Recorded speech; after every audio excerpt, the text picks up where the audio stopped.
Alright, welcome back to Mr. Music's YouTube page, The Cure for the Common Core.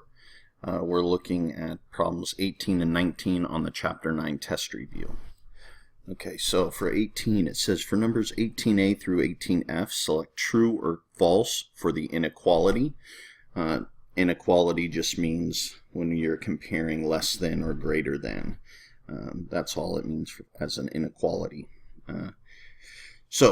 To compare these numbers, what I recommend is lining up your decimals and putting the numbers right on top of each other. So I'm going to write that first number, 21 hundredths is how we would say that. 0.21 is 21 hundredths. And then on the bottom, I'm going to put 27 hundredths. And then you just start in the ones place and we compare. 0, 0, they're tied, so you go to the next place. 2, 2, they're tied, so you go to the next place. 7 is bigger than 1, so 27 hundredths is bigger than 21 hundredths, and that's what this sign shows, that 21 hundredths is less than 27 hundredths, so that would be true. Okay. Number 18b, again, I'm going to line it up, 0.4 or 4/10 is how we would say that. 0.4, and I have to line the decimals up, 45 or 45 hundredths.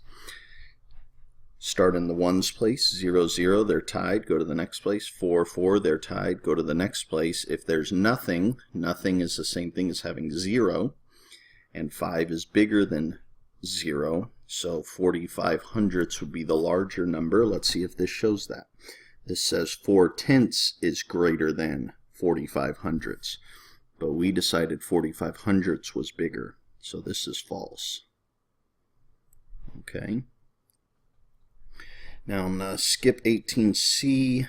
Let's skip down to 18f. I think you can solve the others using the same strategy, but real quick, I do want to jump down to 18f as well.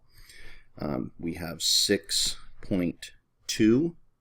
and 6 point, again, I want to line the decimals up. 0 and then a 2.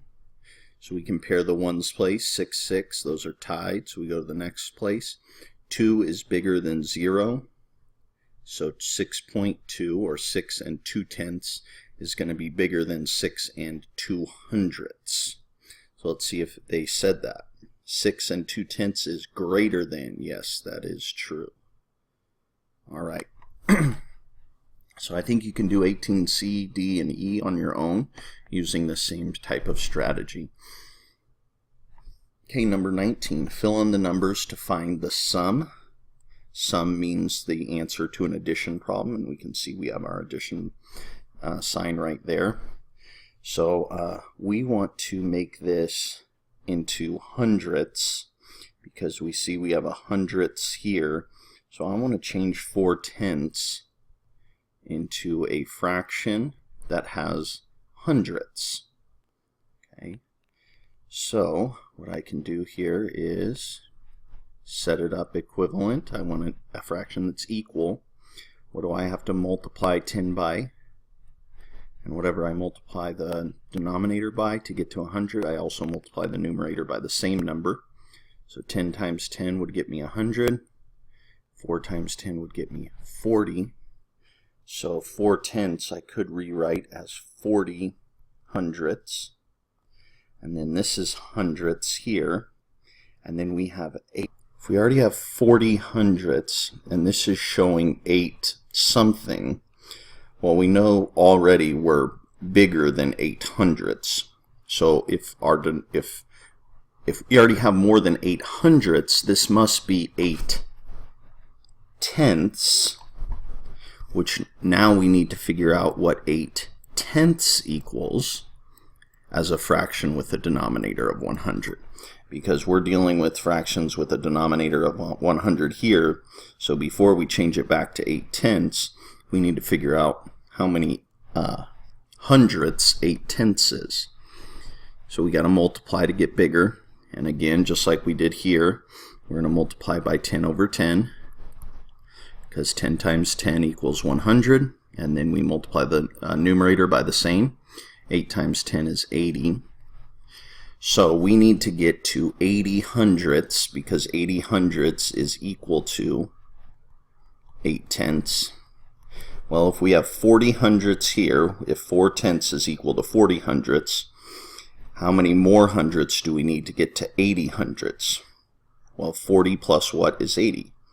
40 plus 40 would be 80 hundredths. And 80 hundredths then would equal 8 tenths, which we showed right here.